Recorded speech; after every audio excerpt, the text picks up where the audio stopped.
Pinabatikos ngayon ang milyong-milyong pisong budget ng PhilHealth para sa anniversary celebration nila sa susunod na taon. Yan ay kahit wala silang matatanggap na budget subsidy mula sa Kongreso. Kaya naman ang mga beneficiaries ng PhilHealth nangangamba. Narito ang report ni Camille Samonte. Sa viral post ng kilalang health advocate na si Dr. Tony Liachon, isinapubliko niya ang umano'y breakdown ng halos 138 million pesos na balak daw gastusin ng PhilHealth para sa 30th anniversary party nila sa susunod na taon. Kasama sa paggagamitan ng pera ang pagbili ng mga coffee table book, the giveaways, kaliwat ka ng mga party, murals, outreach programs at marami pang iba.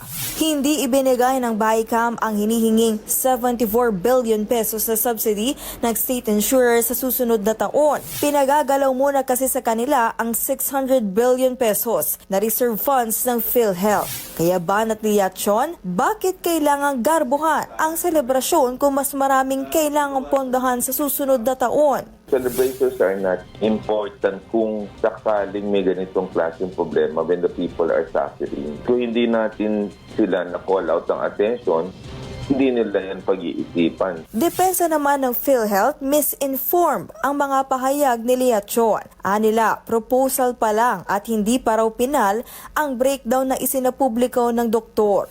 Wala rin daw irregularidad sa proposal dahil susunod sila sa guidelines ng Government Procurement Act. But that is a budget for the whole corporation para po sa lahat ng regional offices and lahat ng LEO offices, and the celebration po kasi is planned to be done the whole year. Payo naman ni Cagayan de Oro City Representative Rufus Rodriguez sa PhilHealth, wag na raw sanang garbuhan ang anniversary celebration, lalo't nasa higit 21,000 na dialysis patients na raw ang pwedeng makinabang sa 138 million pesos.